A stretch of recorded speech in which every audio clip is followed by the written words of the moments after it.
जब उन्होंने ये बात कही तो सरकार ने कहा भाई ये तो आपने बड़ी बात कर दी, अब हमें ऊपर जाना पड़ेगा, मतलब प्रधानमंत्री बड़े मंत्री के पास जाना पड़ेगा, अब हमें ऊपर जाना पड़ेगा, फिर हम आपके पास ठोस लिखित प्रस्ताव देंगे। हमारे साथियों ने कहा कोई बात नहीं। उन्होंने कहा हमें 2 दिन लगेंगे, हमारे साथियों ने कहा 2 नहीं, आप 4 दिन ले लो, ठोस प्रस्ताव हमारे पास भेजो। अब हमने आपको बता दिया संशोधन हमें नहीं चाहिए, हमें रद्द करवाने हैं, रद्द करवाने के बारे में आप ठोस प्रस्ताव लिख के भेज दो। उन्होंने कहा ठीक है जी। फिर ऊपर वालों का फोन आया, अमित शाह का फोन आया। 8 तारीख को हमारे साथी अमित शाह से मिलने गए। अमित शाह ने साफ बोल दिया कि जी कानून तो रद्द नहीं होंगे, और यह भी बोल दिया कि एमएसपी सब किसानों को देना तो संभव ही नहीं। हमारे साथी बात को खत्म करके वापस आ गए।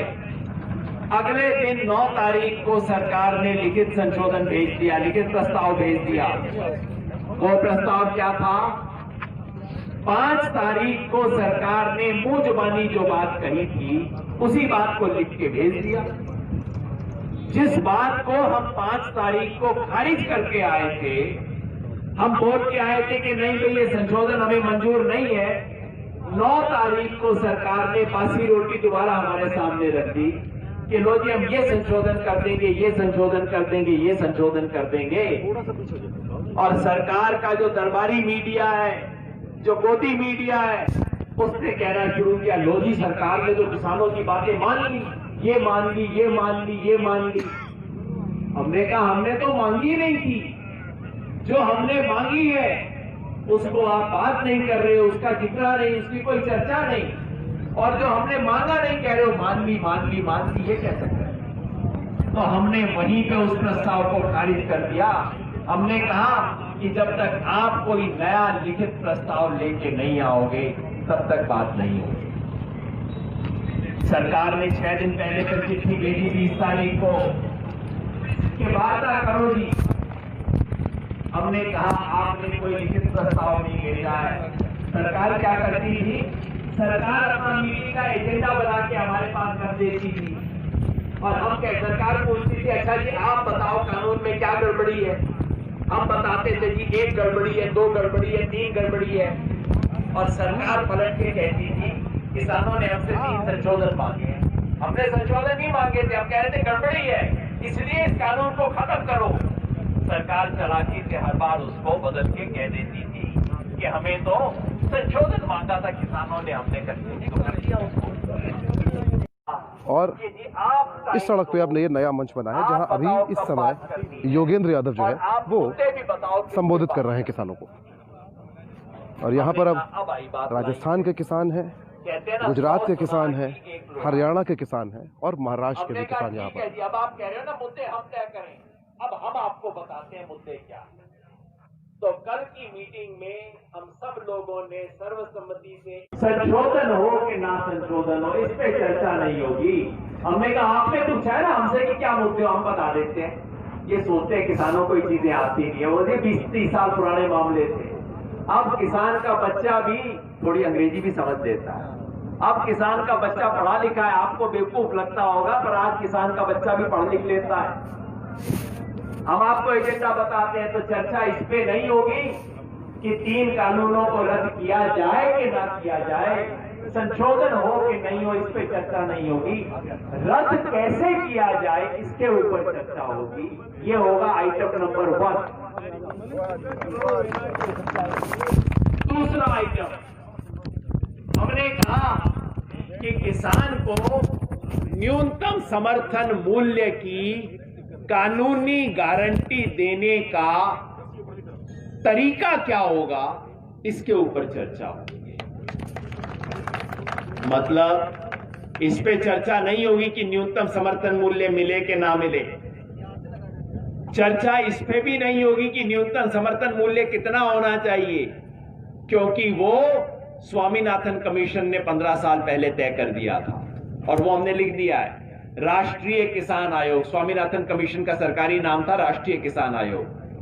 तो हमने कहा राष्ट्रीय किसान आयोग के अनुसार किसानों को न्यूनतम समर्थन मूल्य पे खरीद हो, घोषणा भी सिर्फ ना हो, खरीद कैसे हो, इसका प्रक्रिया कैसे बनेगी, कानूनी गारंटी की, इस पे बातचीत होगी। ये कहना इसलिए पड़ा कि सरकार ने अपनी लेटेस्ट चिट्ठी में लिखा कि जी आप तो नई नई बातें उठाते हो मीटिंग में आके। आपने तो देखो अब एमएसपी की बात उठा दी हमारी मीटिंग में, फिर भी हमारा जिगरा बड़ा है, हम बात करने को तैयार हैं, सरकार ने कहा। और मजे की बात यह है, उसी दिन प्रधानमंत्री ने कहा कि देखो किसान कैसे अजीब है, पहले सिर्फ एमएसपी की बात कर रहे थे, अब 3 कानूनों की बात करने लग गए। तो मैंने कहा भाई प्रधानमंत्री और भारत का कृषि मंत्रालय एक दूसरे से बात कर लें। कृषि मंत्रालय कहता है कि आप पहले सिर्फ 3 कानूनों की बात करते थे, अब आपने एमएसपी की बात भी शुरू कर दी है। प्रधानमंत्री कहते हैं पहले सिर्फ एमएसपी की बात करते थे, अब 3 कानूनों की बात भी शुरू कर दी है।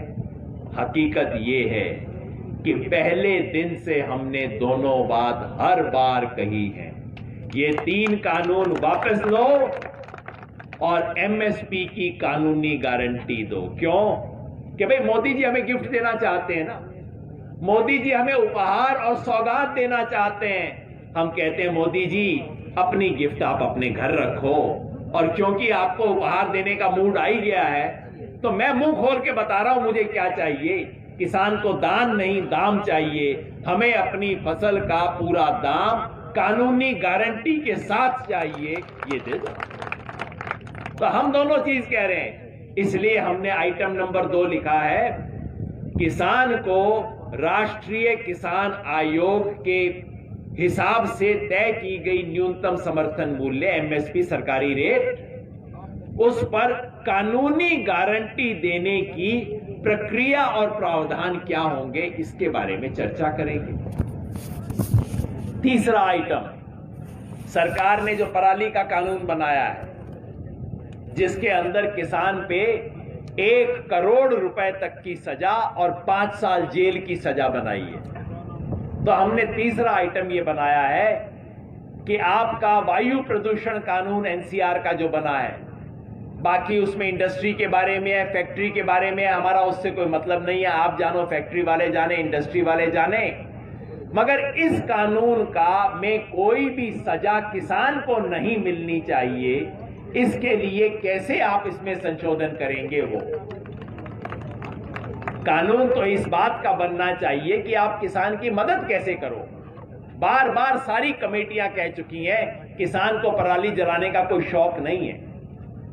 आपने कानून बनाया, धान और गेहूं की फसल के बीच में टाइम घटाया, आपने ऐसे हालात पैदा किए कि किसान के पास कोई रास्ता नहीं बचता। सुप्रीम कोर्ट ने ऑर्डर दिया कि जहां पे ऐसा हो रहा है वहां किसान को हर क्विंटल पे 100 रुपया फालतू दो, वो कुछ लागू नहीं किया गया।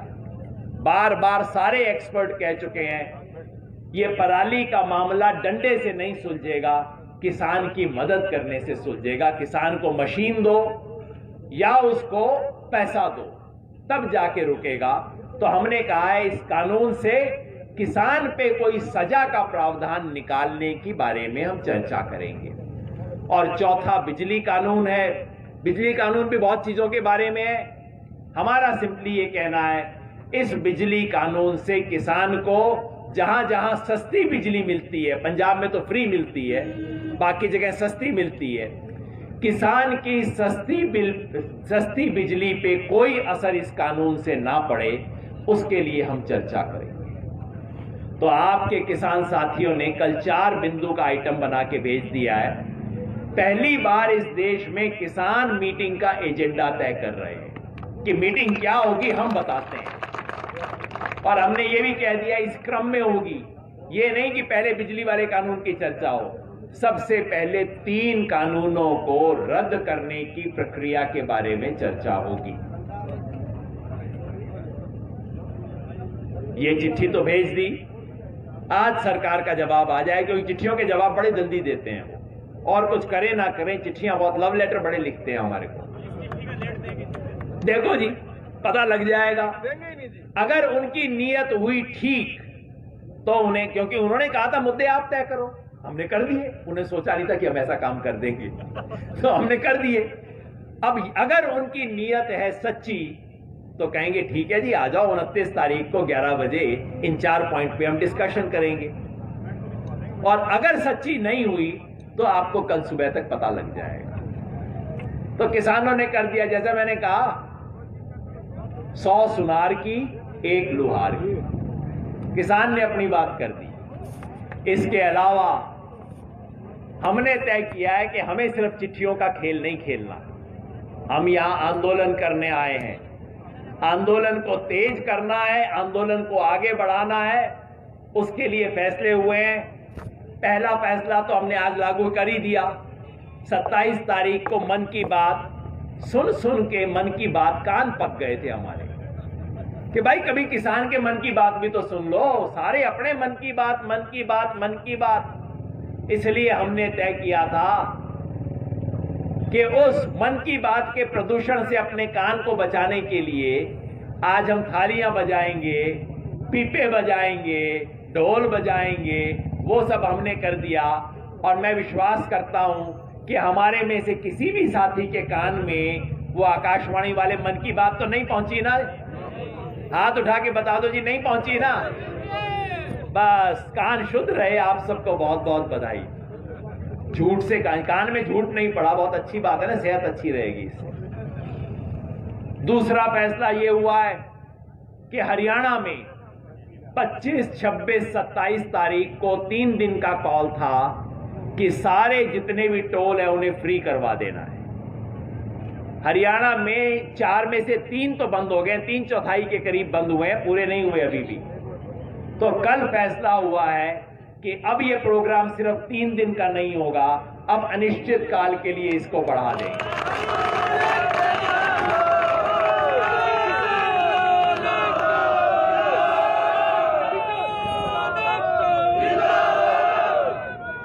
जब तक किसानों का मुद्दा नहीं सुलझेगा, हरियाणा के सारे टोल प्लाजा खुले रहेंगे, फ्री रहेंगे। दूसरा फैसला यह हुआ है कि 29 तारीख को अगर हमारी वार्ता में सार्थक काम नहीं हुआ तो 30 तारीख को सिंगू बॉर्डर से हमारे साथी ट्रैक्टर लेके केएमपी पे चढ़ जाएंगे, कूच करेंगे। सिंगू बॉर्डर से एक्सप्रेसवे के ऊपर चढ़ के सिंगू बॉर्डर से टिकरी बॉर्डर जाएंगे, टिकरी बॉर्डर से शाहजहांपुर आएंगे। रास्ते में अगर सरकार ने रोका, हम अपनी तरफ से सड़क ब्लॉक करने नहीं जा रहे हैं, एक्सप्रेसवे बंद करने हम नहीं जा रहे हैं, लेकिन अगर हरियाणा पुलिस ने हमें कहीं रोका तो हम वहां बैठ जाएंगे, पक्का बैठ जाएंगे वहां पे, जैसे यहां पे बैठे हुए।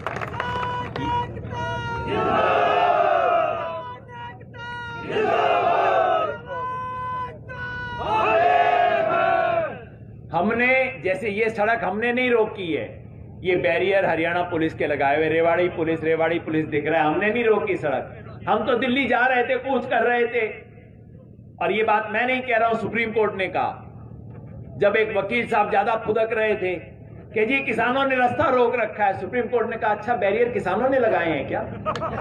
बैरियर तो तुमने लगाए हुए हैं भाई, रेवाड़ी पुलिस का बैरियर है भाई, मेरा थोड़ी बैरियर है। इसी तरह से 30 तारीख को किसान वहां पे कुंडली बॉर्डर जो है, सिंगू बॉर्डर इस तरफ है, उधर उसको कुंडली बॉर्डर बोलते हैं। कुंडली बॉर्डर वाली साइड से केएमपी पे जो वेस्टर्न एक्सप्रेसवे बना है उसके ऊपर चढ़ेंगे, कूच करेंगे। अगर उन्हें कूच करने दिया गया तो वो टिकरी तक आएंगे, टिकरी वाले साथी हमारे तक आएंगे। अगर नहीं करने दिया, जिस सड़क पे जहां रोकेंगे वहीं तंबू डेरा लगा के बैठ जाएंगे, पर आगे सरकार जाए। तीसरा फैसला यह हुआ है कि पंजाब में आज और कल के दिन शहीदी समागम होते हैं। गुरु गोविंद सिंह के साहबजादों की स्मृति में, और सिर्फ उन 4 की स्मृति में नहीं, उनके साथ खड़े होने वाले हिंदू और मुसलमान की याद में भी।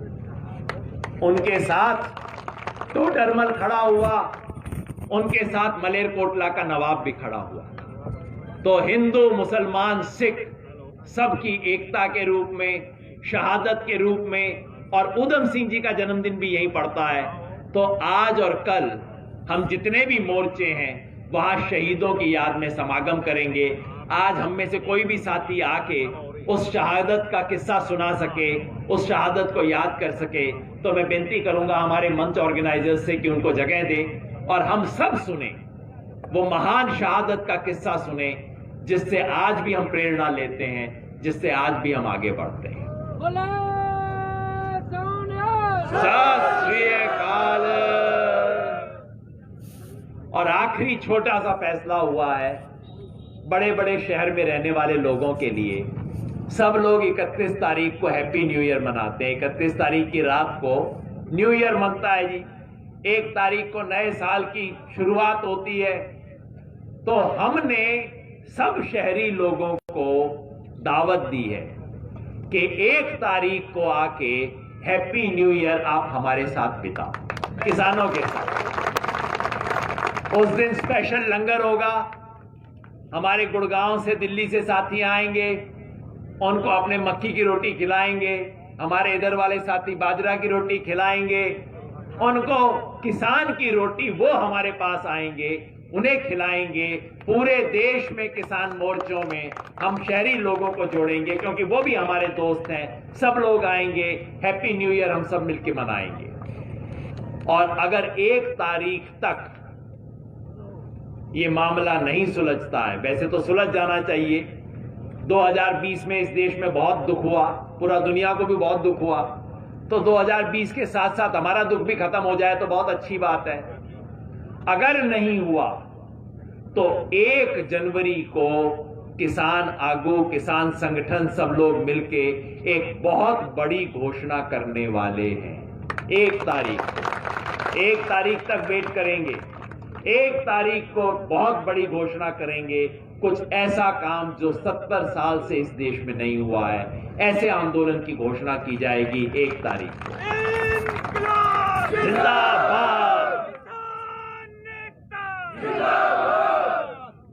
बस दोस्तों, और मुझे कुछ नहीं कहना। मेरा फर्ज था सारी सूचना आप तक ले जाना, क्योंकि आप तक कम से कम खबर मीडिया से नहीं आनी चाहिए। हमारा तो आमने सामने बात होनी चाहिए। हमें तो पता सबसे पहले लगना चाहिए। ये फैसले हो गए हैं। हर जगह मोर्चे में लोग बढ़ रहे हैं। सिंगू मोर्चे में सरकार ने सोचा था इससे ज्यादा तो हो ही नहीं सकते, वहां भी लोग बढ़ रहे हैं। टिकरी बॉर्डर पे ट्रैक्टर बढ़ रहे हैं। और हमारे यहां तो आपकी आंख देखिए किस तरह से बढ़ रहे हैं। वहां पे राजू भाई भी थे, हम दोनों ने रिपोर्ट दिया कि यहां पे हर रोज किसान बढ़ रहे हैं, लोकल जनता आके जुड़ रही है। और ये मोर्चा राजस्थान, हरियाणा, गुजरात, महाराष्ट्र और बाकी पूरे देश के इलाकों का मोर्चा होगा। हम लड़ेंगे और जीतेंगे। तो बस जम के कह दें, अपनी जीतने की आवाज आखिरी कोने तक पहुंचे, ताकि पता लग जाए। वो जो दिल्ली के बंद कमरों में बैठ के सोचते हैं कि किसान को थका देंगे, इनके क्या खेल है। किसान को टरका देंगे, बहला देंगे, लड़ा देंगे, थका देंगे। उनको पता लग जाए कि शाहजहांपुर बॉर्डर का किसान थका नहीं है, उसकी हिम्मत बढ़ी है, घटी नहीं है। लड़ेंगे, जीतने वाली आवाज आए भाई। कोने से, पीछे से भी आवाज आनी चाहिए जीतने वालों की। लड़ेंगे, लड़ेंगे, लड़ेंगे, लड़ेंगे। इंकलाब, इंकलाब, इंकलाब, इंकलाब। भारत माता की, भारत माता की।